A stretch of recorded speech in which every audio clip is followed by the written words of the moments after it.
Well, thank you all so much for joining us here today. I think one of the really exciting things about crypto and about its ascendance in Washington that should really be of important note to Wall Street is the political savvy and the political resources that have been applied by the industry and injected into the political ecosystem that has really made a statement and in many ways helped facilitate the groundbreaking legislative progress that has been made. Really want to thank, again, the panelists for being here today. I want to start off, Jessica, you're a journalist over at Cook Political Report. Tell us a story of the 2024 election and crypto's involvement. Why did crypto get involved? What did they do? And where are we now? Yeah, so I think 2024 is the election where crypto really laid down their marker and really became, I think, a feared force within the industry that we saw them play in primaries. I think that one of the first primaries out of the gate was the California Senate election. And Adam Schiff is a senator today, I think largely because of crypto. And Katie Porter is not. And then we saw, I think that they took a largely bipartisan approach when it came to the Senate overall, that they supported Ruben Gallego, they supported Alyssa Slotkin, and those were races that were, Michigan particularly was very narrow. And then I think that Sherrod Brown is not a senator today. He could come back and be one. In fact, we just shifted our rating in that race today because of crypto. And so, when I'm looking at the races, when I was looking at races in 2024, in many instances, I wanted to know where is crypto going to play? How are they going to do this? And in many House primaries as well, they were playing. We've seen that they've had an incredible record. And like I said, it's become a force to be reckoned with. I mean, when the spending happens, it's not always talking about crypto, which I think has made the ads more broad-based. It's talking about, for instance, Bernie Moreno, obviously a big, someone who was in the industry, helped really boost his bio in many ways. And when I was talking with Republicans last cycle, they were like, we know we can count on crypto to really sort of bring this guy to the Senate, can tell his story in a way, and that's really what happened. Keith, why did crypto feel the need to engage in this manner? What were the pain points? What were the goals? What was going on? It's a good question. So to take it back, crypto was started as a response to arguably Washington's failure to manage monetary policy and pooled risk. It was a second thought. It was a response to those failures, and then no one really cared much about Washington. Step in the Biden administration and regulators, particularly at the SEC, who were pursuing a regulation by enforcement mechanism. They didn't have a choice to ignore it. They were fighting for their lives in many instances, in some cases their freedom. And they had no other choice but to get political. I think they had a more responsive group of people with Republicans. Obviously, President Trump jumped out in front and gave them a voice. To their credit, they also realized there needs to be some type of bipartisan nature. Jessica just brought up a handful of Democratic senators, many who they jumped in for: Slotkin, Gallego, Schiff, Kim, Alsobrook, LBR. I'll also note a lot of them ended up on the banking committee and voted for the Genius Act, at least out of committee, maybe not on the floor. And so they saw that they were winning primaries, that they could win general elections, that they needed more pro-crypto, at least pro-innovation candidates on both sides of the aisle. But at its basis, they needed to do it to survive.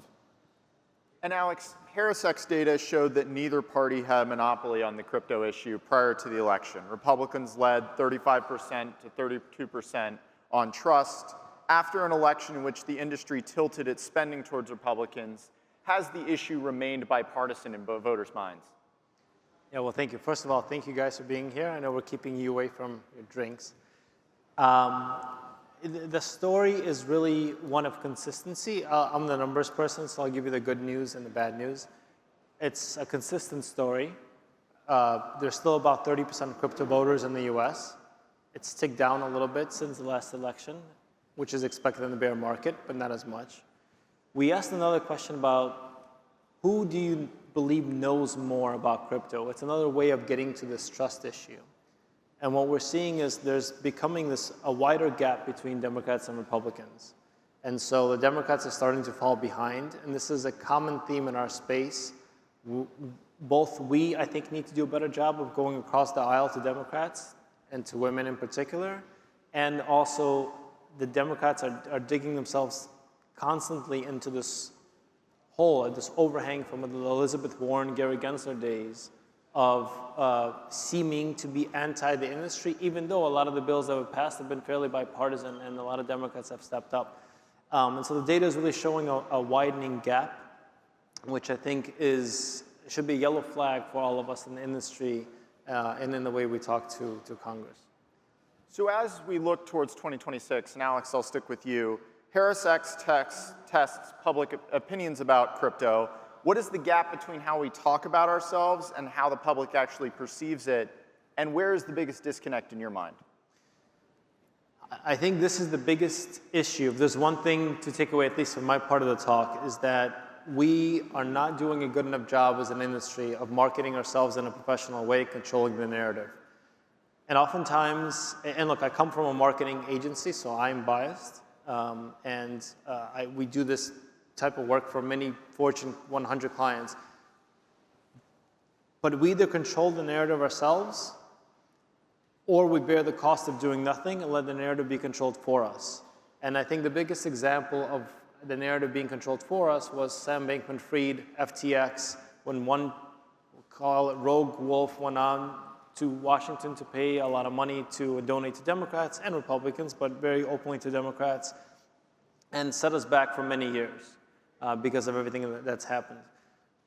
When we're looking into the data, what I see is a textbook opportunity to frame and market our industry. So for example, a lot of the voters and Americans hold many different conflicting opinions at the same time. So 60% think that investing in crypto is financially risky and potentially irresponsible. And on the same flip side, around 60% think that this is necessary for America's growth. 50% believe that this is a politically charged, a very influential topic. Similarly, about 48 believe that it's necessary for America to be innovative. This is a textbook opportunity to come in and frame and describe the issue and talk about it in a very productive way. So we need to do a better job of explaining ourselves. Maybe not even using the word crypto. In many circles in Washington, crypto is now a dirty word, yet we use it all the time, I mean, even here. And this is not to point fingers, it's on all of us to do a better job. We have many Wall Street firms that are all coming in. We have people from Citi, from Bitwise, BlackRock is obviously in strategy. No one's, that I've seen, and maybe privately, but no one consistently is doing concerted effort to go and control this narrative. And either the narrative controls us or we control the narrative. And at some point, and I use this analogy often, even Mark Zuckerberg had to take off his hoodie and put on a suit. I think it's time for us to put on a suit and do this right, or we'll keep on living through this pain of the public being nervous about what we are. Now, I'll throw out one more stat and I'll pause because this really brings it to life. From the non-crypto voters, when you ask them what's the biggest hesitancy about owning crypto, it is literally the same theme that's been around. I've been in the industry for 10 years, for probably the last 7 years. It's too volatile, there's fraud. Like we've talked about fraud and have shown through Chainalysis and other firms and the SPI and the Blockchain Association and the Digital Chamber and the DeFi Education Fund and all of these associations have gone to Washington over and over and over to show that actually there isn't that much fraud and the volatility can be managed. And then those numbers among the American public are staying fairly flat. So we need to do, I think, a better job of framing who we are as an industry, and it's upon every single company in the space to do that. Keith, when you're on the Hill talking to member offices, talking to senators, folks in the House, how do you frame the constituent argument to them, that people care about crypto, that they care about using the technology and their right to use it? How do you take it back to the district, which is the most important thing for any member? It's not too dissimilar from what Alex just mentioned. which is you have to meet the people where they are. And there's this inherent paradigm or conflict in an understanding of digital assets, let's call it digital assets instead of crypto in this case, where people are interested in the technology and innovation, but concerned about a sense of lawlessness or that results in fraud or abuse. I think the most important thing, and this goes to any type of advocacy, is understanding the member or the office and the district, as you pointed out, and what's their set of priorities, right? At any given day, these members and these staff are meeting with hundreds of people talking about thousands of issues. And so if our core issues, particularly in a Democratic office, should resonate well. Privacy, antitrust, national security. Understanding those issues that member talks about and then framing issues like self-custody or, on the flip side, transparency of blockchain as a way of addressing those policy concerns and then just pushing the narrative of pro-regulatory or at least common sense regulatory approach to this type of innovation. We've seen Fairshake engage in a range of races along with other super PACs in the crypto space. Jessica, how does that spending impact voters within that district's perception of the supported or opposed candidate? Is it helpful? Is it hurtful? Yeah. Where do you see it lying? Up until recently, I would have said it was mostly helpful, and I think that's because a lot of people in 2024 didn't really understand the group coming in.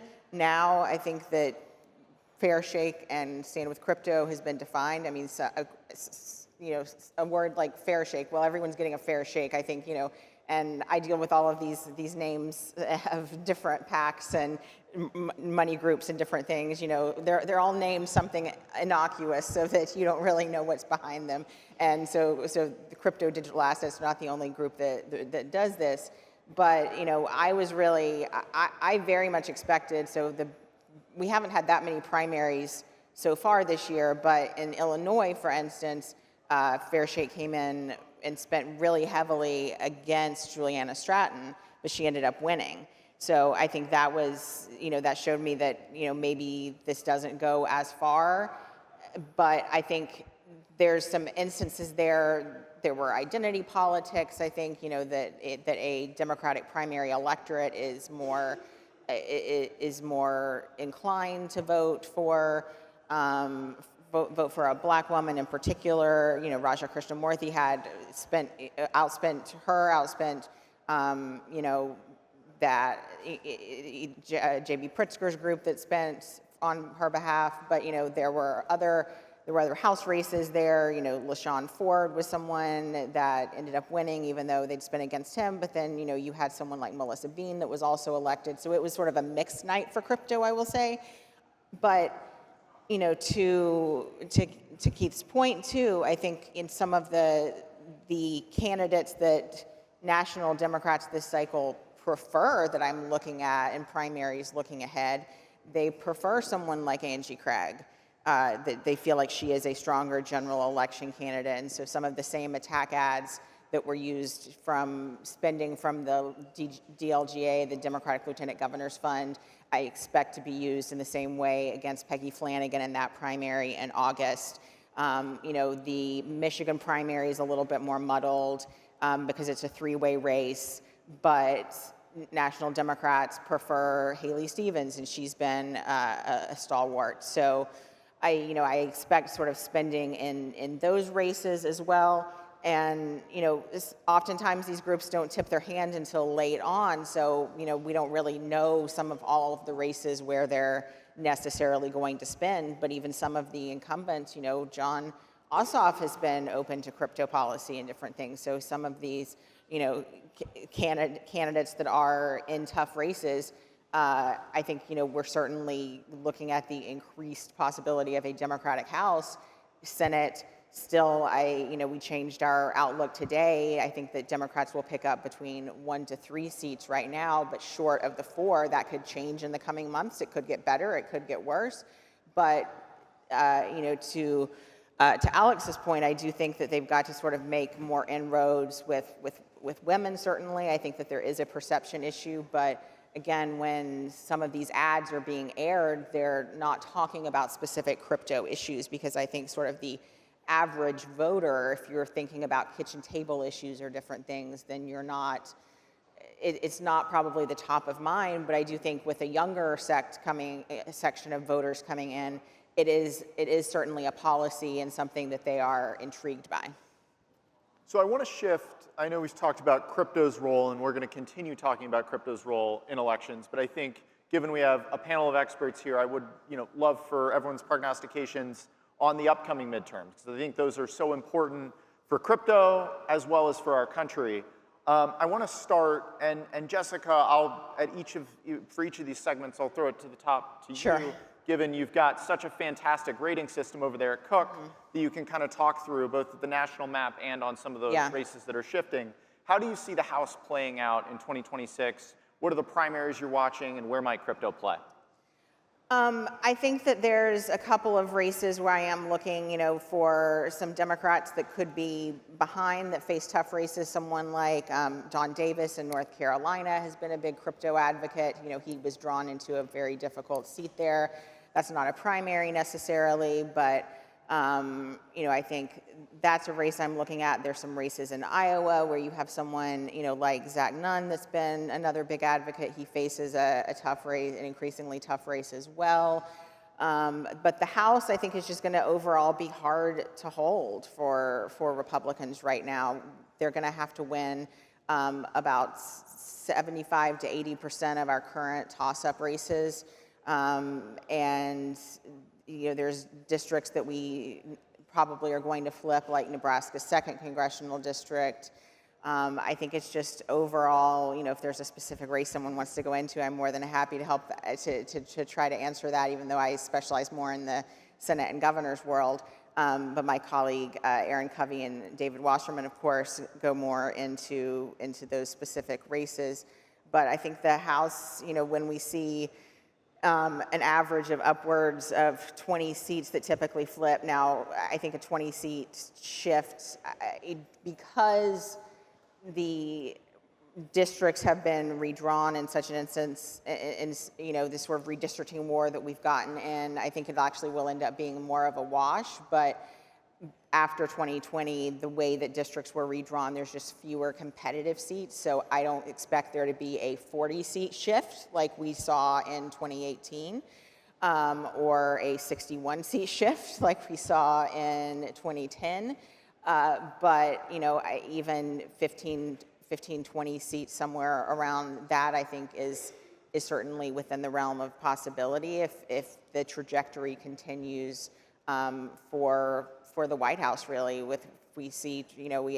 have our own, there's a lot of poll tracking out there, of course, and averages, but we have our own poll tracker, and right now Trump is right at 40% approval. If that can, we think that with some polling out this week, and we use only high quality polling and some of that it could drop below that. So he's at sort of right where he was in 2018, and then with what's going on with Iran right now and just high gas prices, nothing is going in Republicans' direction of where they need to go right now. And especially, I think, different things that we've seen over the past 48 hours have not inspired confidence, I think, in some of the Republican sources that I talked to.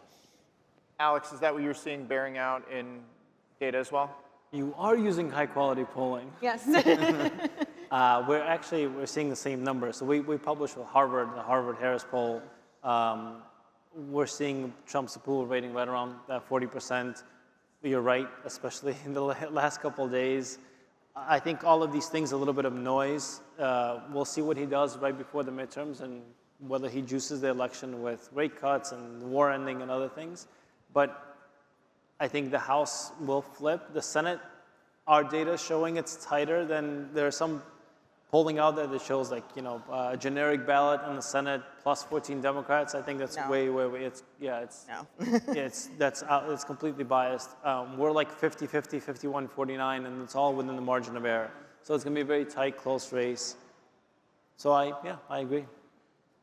To shift over to the Senate, Jessica, I know that's your specialty. If you kind of want to throw maybe one by one the key battlegrounds out there and what we're watching, and then well, we can talk more about this. Yeah, absolutely. So today we shifted 4 ratings, 3 really big ones in Democrats' favor. That was North Carolina from toss-up to lean Democrat, the Georgia Senate race with Jon Ossoff from toss-up to lean Democrat, Ohio Senate from lean Republican to toss-up, and then on the periphery of the battleground map, we shifted Nebraska from solid Republican to likely Republican, but it's really those other 3 that I will focus on because they make up the battleground map.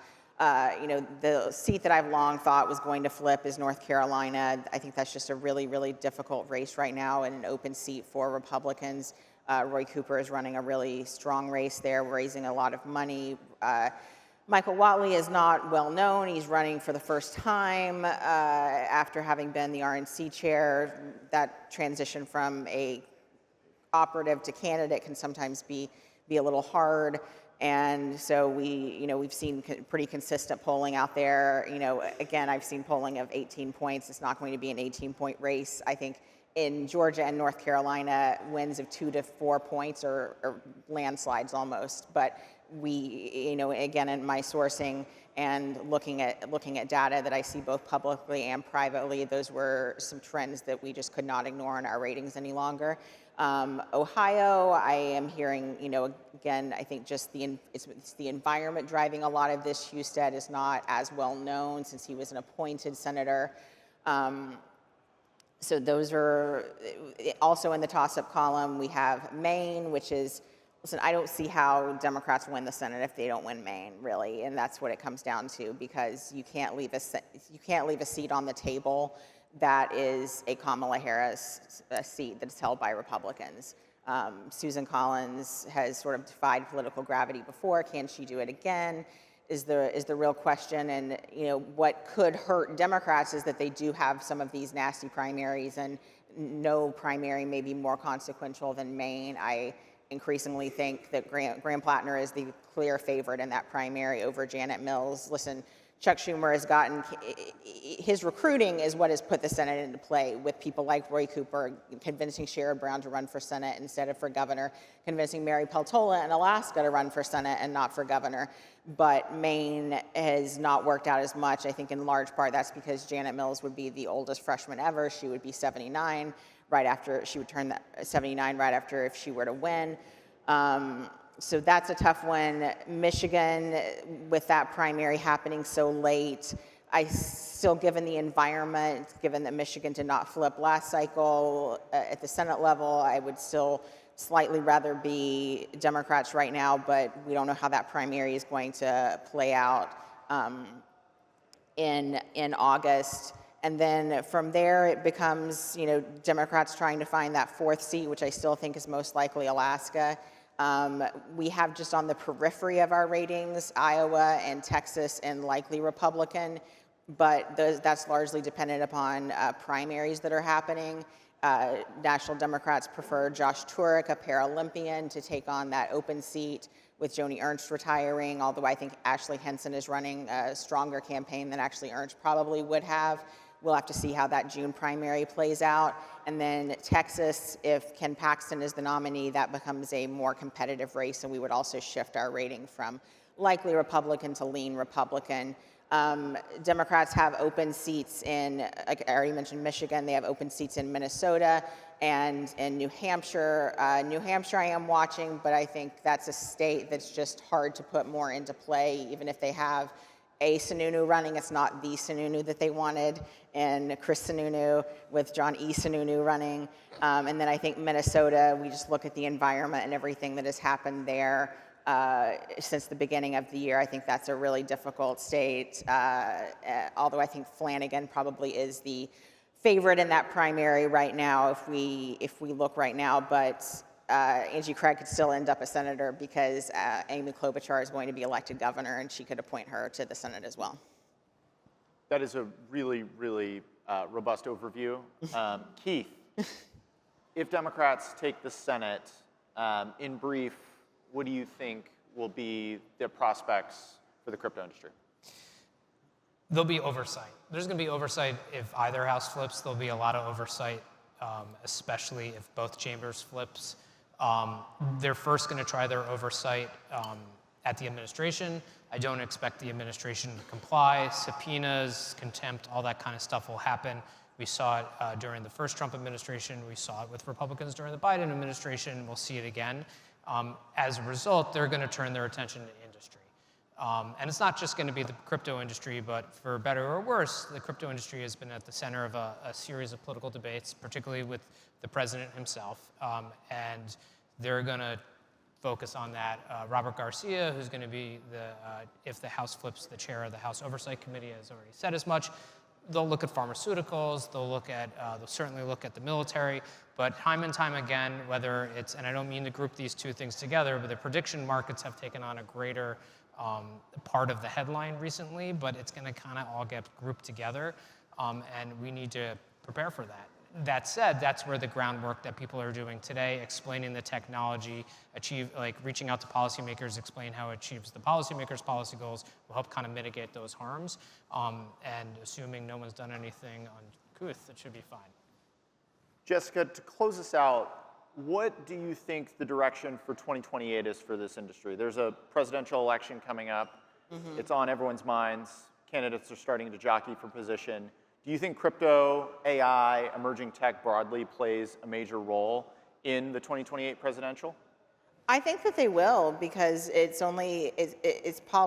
technology that you have to adapt or be left behind. So I don't think there's a world in which these Democrats and Republicans are going to have to talk about it. They're going to have to reckon with it, talk about how they would implement it, talk about oversight. So I absolutely think that these are technologies that are only going to be growing and not going away. Well, thank you all so much for joining us. Alex, you have one more thing? Can I just add one more thing, a little dessert for everyone here towards the end? Of all voters, 40% are willing to switch parties for a pro-crypto candidate or a candidate that takes a proactive and robust stance on crypto. Of crypto voters, 66%. So the block of crypto voters is still extremely important and kind of it's not a one-issue vote, but it is a very intense, very robust vote.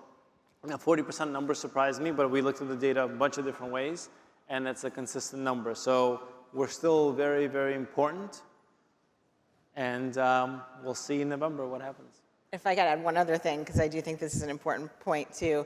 Some of the crypto leaders are leaving Congress, like Cynthia Lummis. I think there's an opening for both leaders in both parties to sort of step up and sort of get behind these emerging technologies too. Well, thank you all so much for joining us today. This has been a great conversation. Thank you all so much.